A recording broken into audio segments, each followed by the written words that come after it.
अस्सलाम वालेकुम, this is Hasan Chauhan. जी, आज की जो मेरी वीडियो है वो इस चीज़ पे है कि बच्चे सीए में ज़्यादा फ़ेल क्यों होते हैं। Why do the students fail in CA examinations. तो बच्चों के फेलियर की जो कुछ रीज़न्स हैं, कुछ वजूहात हैं जिनमें 90% बच्चों के फ़ेल होने के जो मेजर रीज़न्स हैं वो आज हम लोग इंशाल्लाह डिस्कस करेंगे और उनका सॉल्यूशन भी हम लोग मतलब देखेंगे। जी, सबसे जो मेजर रीज़न है बच्चे के फ़ेल होने की, वो मेरी नज़र में मेरा ख़्याल है कि उसकी बच्चे की साइकी है। अभी बच्चा सीए में एंटर हो रहा है, उसने थोड़ी-सी इन्फॉर्मेशन ली अपने सीनियर से। सीनियर्स भी कौन से? जो अभी सीए कर रहे हैं, मतलब कज़न होगा कोई, क्वालिफ़ाइड सीए भी होते हैं लेकिन नॉर्मली जो सीए कर रहे हैं। इनमें आपके पास कुछ वो भी स्टूडेंट्स होंगे जो पास हो जाते होंगे, वो भी स्टूडेंट्स होंगे जो फ़ेल हो जाते होंगे। तो एट द एंड आपके पास जो क्लास बचती है वो वाले बच्चों की क्लास बचती है जो आने वाले बच्चों को डराते हैं। और डराते भी किस सेंस में है, वो कहते हैं जी ना करना, फ़ेल हो जाओगे। तो एक बड़ा मज़ेदार कमेंट्स मैंने बॉक्स में देखा। मैंने एक बच्चे ने पूछा जी सीए के बारे में रिव्यू, मैं सीए ज्वाइन करना चाहता हूँ। तो एक हमारा सराइकी भाई था, तो उसने सराइकी में कमेंट लिखा हुआ, ना करी रुल वैसा है। तो मतलब कि सीए करते हुए आप रुल जाओगे, आपका सीए नहीं होगा। तो ऐसा नहीं है भाई, आपकी जो साइकी है वो बच्चे को कमज़ोर कर रही है। अब बच्चे के माइंड में ये बैठ गया है कि जी सीए होता ही नहीं है। सीए अगर मैं शुरू कर दूंगा तो ये तो जनाब होगा ही नहीं, मेरी ज़िंदगी ख़त्म हो जाएगी, सीए ख़त्म नहीं होगा। तो आधा बच्चा तो वहीं पे फेल होगा क्लैप्स करके कि जी सीए बड़ा मुश्किल है, सीए नहीं होगा। अच्छा, इसके बाद अब हमारे पास आते हैं दूसरी एक रीज़न, और वो रीज़न ये है कि स्टूडेंट ये कहता है कि जी मैं पेपर में बड़ा कुछ लिख के आया हूँ, पेपर में मैंने जनाब ये पेपर फाड़ के रख दिया, मैंने ये कर दिया वो कर दिया, बड़ा ज़बरदस्त पेपर मेरा हुआ है, मैं फिर भी फेल हो गया। रीज़न, उसकी मेजर रीज़न जो मुझे अपने टीचिंग करियर में, अपने टीचिंग एक्सपीरियंस में जो मुझे नज़र आई है वो ये आई है कि जी आप स्टूडेंट्स जो हैं वो आई कैप की रिक्वायरमेंट को नहीं देखते।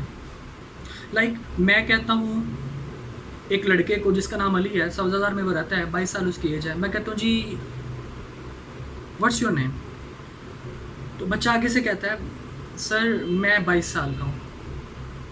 तो भाई मेरा आंसर ये नहीं है, मेरा आंसर क्या है, मेरा आंसर है जी आपका नाम बताओ। आप कहेंगे सर आई एम अली, मेरा नाम अली है। लेकिन बच्चा क्या कर रहा है जी, आई एम 22 ईयर्स ओल्ड।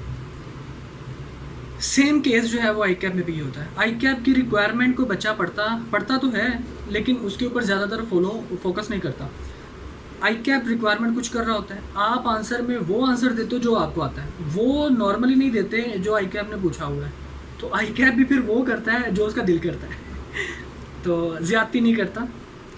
ठीक है, तो ये जनाब एक मेजर रीज़न है आपकी कि आपके पास जो चीज़ है कि ये बड़ा मुश्किल है इसका मतलब कि पास होना जी। पास होना कैसे मुश्किल है जी, क्योंकि आप लिख नहीं सही आते, लिख के सही नहीं आते। अच्छा, अब इसकी तीसरी रीज़न क्या है? तीसरी इसकी रीज़न ये है कि जब बच्चा आता है ना एएफसी में, तो एफएससी करके आया होता है, उसको पढ़ने की आदत पड़ी होती है, कुछ उसने बातें भी सुनी होती हैं कि यार बड़ा मुश्किल है, सीए नहीं होता। तो जब वो आता है आपके एएफसी में तो वो हो जाता है पास। 3 महीने में जनाब 4 पेपर कर लेता और कहता है जी 3 महीने में मैंने 4 पेपर कर लिए हैं। तो इसका मतलब है कैफ के मैं आने वाले 6 महीनों में कैफ के 4 पेपर तो मैं आराम से ठोक दूँगा, सॉरी फॉर माई लैंग्वेज। तो जनाब उससे पेपर नहीं होते। अब वो मेहनत कितनी करता है, जितनी उसने एएफसी में मेहनत की थी। अब जब एएफसी में जितनी मेहनत करेगा कैफ में आकर उतना ही पढ़ेगा, तो भाई काम नहीं चलेगा सही तरह से। पहले उसने 4 पेपर रखे होंगे, फिर सोचेगा अच्छा यार नहीं 4 पेपर कवर नहीं हो रहे, 3 पे आ जाता हूँ, 3 पेपर की तरफ आ जाए।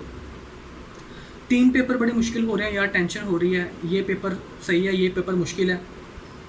इसी कश्मकश में आपकी जो डेट आ जाती है फॉर्म सबमिशन की, उसके बाद आप पेपर दे देते हो। आपने कहा जी मैंने 3 देने हैं, तीनों के तीनों मैंने डाल दिए पेपर एग्जामिनेशन फॉर्म में। तकरीबन 2 महीने के बाद उसके एग्ज़ाम्स होते हैं। अब जनाब जब उन्होंने आपने पेपर डाल दिए एग्जामिनेशन फॉर्म में कि जनाब मैंने 3 पेपर देने, अब उन तीनों की तैयारी की तरफ लग गए हम लोग। अब एक को पकड़ते हैं, दूसरे को पकड़ते हैं, तीसरे को पकड़ते हैं, टाइम मैनेज नहीं होता हमारे से।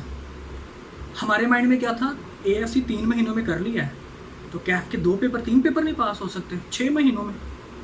मेहनत नहीं हमने करनी उतनी, हमने क्या करना, हमने सिर्फ और सिर्फ उसकी तरफ जाना है कि जनाब हमारे पास ये चीज़ है और उतने ही काम हम करें जितना हमने AFC में किया। तो CA है, CA लोग हैं, हमें झूठ बोल रहे थे बड़ा मुश्किल है, हमारे पे बड़ा आसान हो गया। अब वो जनाब इस चीज़ पे आके कहता है जी बस मैंने पढ़ना ही नहीं है, इतना सा पढ़ लिया बहुत है, बहुत ज़्यादा मैंने पढ़ लिया। AFC में तो मैंने इससे कम पढ़ा था।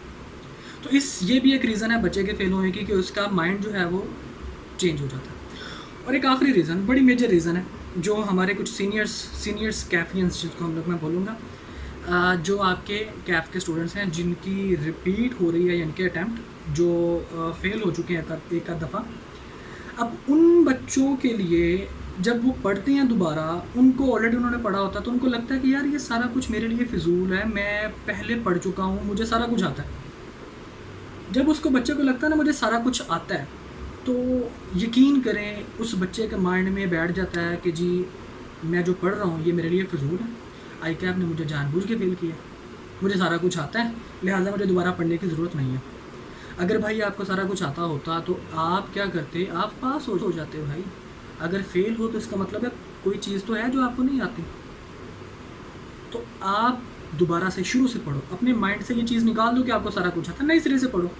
अगर आता तो अच्छी बात है, उसको ज़्यादा आप जो है वो अच्छे तरीके से ग्रिप कर सकते हैं उसके ऊपर। तो ये जनाब आपके पास जो 3-4 रीज़न्स हैं, इनमें जो आपकी फेल होने के रीज़न ये हमारे CA में थोड़ी सी अनफॉर्चुनेटली ये बड़ी ज़्यादा पाई जाती हैं। नॉर्मली 80% बच्चे इसी रीज़न की वजह से फेल होते हैं, बाकी होते होंगे कुछ रीज़न्स, लेकिन ज़्यादातर रीज़न्स आपके पास सिर्फ यही है।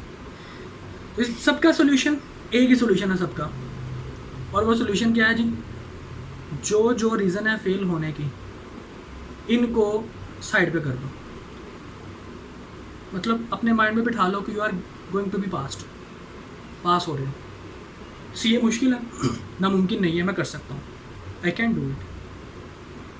आपकी साइकी सेट होगी, उसके बाद जनाब आप रेगुलर क्लासेस आ जाएंगी, मेहनत आ जाएगी, वो सारा कुछ आप जो चीज़ें रीज़न फेल होने की हैं उनसे बच जाओ, पास हो जाओगे इंशाल्लाह ताला। ओके, अल्लाह हाफिज़।